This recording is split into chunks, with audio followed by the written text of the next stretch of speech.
Sir ಹಾಗೆಯೇ ಪ್ರತಾಪ್ ಸಿಂಹ ಸಹೋದರ ವಿಕ್ರಮ್ ಸಿಂಹ ಅವರ ಬಂಧನಕ್ಕೆ ಹೊಸ ಟ್ವಿಸ್ಟ್ ಸಿಕ್ಕಿರ್ತಕ್ಕಂಥ ಏನಂದರೆ ACF ಪ್ರಭು ಗೌಡ ಬಿರಾದರು ಮತ್ತು RF ವಿನಯ್ ಅಂತ ಹೇಳ್ಬಿಟ್ಟು ಇವರಿಬ್ಬರು ಕೂಡ ಸಸ್ಪೆಂಡ್ ಆಗಿದ್ದಾರೆ 22ನೇ ತಾರೀಕು.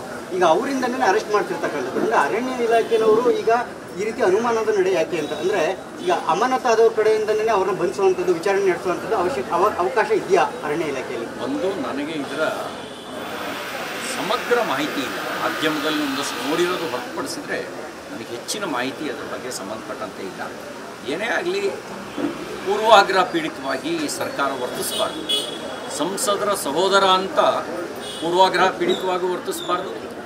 ನ್ಯಾಯಯುತವಾಗಿ ತನಿಖೆ ನಡೆಸಿ ಯಾರ ಮೇಲೂ ಯಾರಿಗೂ ಅನ್ಯಾಯ ಆಗಬಾರ್ದು, ಸತ್ಯ ಹೊರಗೆ ಬರಬೇಕು ಅಂತ ಅಷ್ಟೇ ನಾವು ಬಯಸ್ತೀವಿ. ಇದೇ ಪ್ರಕರಣದಲ್ಲಿ ಸಸ್ಪೆಂಡ್ ಆಗಿದ್ದಾರೆ, ಅದೇ ಆಫೀಸರ್ಗಳ ಹತ್ರನೇ ಮತ್ತೆ ವಿಚಾರಣೆ ಮಾಡ್ತಿದ್ದಾರೆ, ಅದೇ ಆಫೀಸರ್ಗಳಿಂದನೇ ಅರೆಸ್ಟ್ ಮಾಡ್ತಿದ್ದಾರೆ.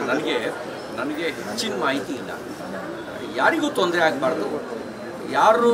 ನಾವೇನು ಯಾರನ್ನೂ ಕಾನೂನು ಬಿಟ್ಟು ವರ್ತಿಸಿ ಅಂತ ನಾನು ಹೇಳ್ತಾ ಇಲ್ಲ. ಆದರೆ ಪ್ರತಾಪ್ ಸಿಂಹ ಅವರ ಮೇಲೆ ರಾಜಕೀಯ ದ್ವೇಷ ತೀರಿಸ್ಕೊಳ್ಳೋದಕ್ಕೆ ಅವ್ರ ತಮ್ಮನ್ನು ಬಲಿಪಶುವಾಗಿ ಮಾಡಬಾರ್ದು. ನ್ಯಾಯಯುತವಾಗಿ ತನಿಖೆ ನಡೆಯುತ್ತೆ. ಸರ್ ಹಾಗೆಯೇ ಪ್ರತಾಪ್ ಸಿಂಹ ಸಹೋದರ ವಿಕ್ರಮ್ ಸಿಂಹ ಅವರ ಬಂಧನಕ್ಕೆ ಹೊಸ ಟ್ವಿಸ್ಟ್ ಸಿಕ್ಕಿರ್ತಕ್ಕಂಥ ಏನಂದರೆ ACF ಪ್ರಭು ಗೌಡ ಬಿರಾದರು ಮತ್ತು RF ವಿನಯ್ ಅಂತ ಹೇಳ್ಬಿಟ್ಟು ಇವರಿಬ್ಬರು ಕೂಡ ಸಸ್ಪೆಂಡ್ ಆಗಿದ್ದಾರೆ 22ನೇ ತಾರೀಕು.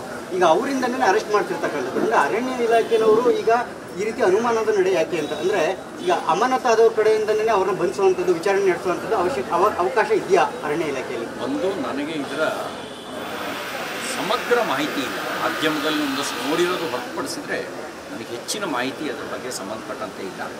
ಏನೇ ಆಗಲಿ ಪೂರ್ವಾಗ್ರಹ ಪೀಡಿತವಾಗಿ ಸರ್ಕಾರ ವರ್ತಿಸಬಾರ್ದು.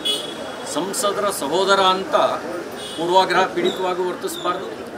ನ್ಯಾಯಯುತವಾಗಿ ತನಿಖೆ ನಡೆಸಿ ಯಾರ ಮೇಲೂ ಯಾರಿಗೂ ಅನ್ಯಾಯ ಆಗಬಾರ್ದು, ಸತ್ಯ ಹೊರಗೆ ಬರಬೇಕು ಅಂತ ಅಷ್ಟೇ ನಾವು ಬಯಸ್ತೀವಿ. ಇದೇ ಪ್ರಕರಣದಲ್ಲಿ ಸಸ್ಪೆಂಡ್ ಆಗಿದ್ದಾರೆ, ಅದೇ ಆಫೀಸರ್ಗಳ ಹತ್ರನೇ ಮತ್ತೆ ವಿಚಾರಣೆ ಮಾಡ್ತಿದ್ದಾರೆ, ಅದೇ ಆಫೀಸರ್ಗಳಿಂದನೇ ಅರೆಸ್ಟ್ ಮಾಡ್ತಿದ್ದಾರೆ.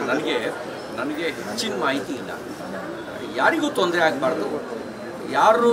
ನಾವೇನು ಯಾರನ್ನೂ ಕಾನೂನು ಬಿಟ್ಟು ವರ್ತಿಸಿ ಅಂತ ನಾನು ಹೇಳ್ತಾ ಇಲ್ಲ. ಆದರೆ ಪ್ರತಾಪ್ ಸಿಂಹ ಅವರ ಮೇಲೆ ರಾಜಕೀಯ ದ್ವೇಷ ತೀರಿಸ್ಕೊಳ್ಳೋದಕ್ಕೆ ಅವ್ರ ತಮ್ಮನ್ನು ಬಲಿಪಶುವಾಗಿ ಮಾಡಬಾರ್ದು. ನ್ಯಾಯಯುತವಾಗಿ ತನಿಖೆ ನಡೆಯುತ್ತೆ.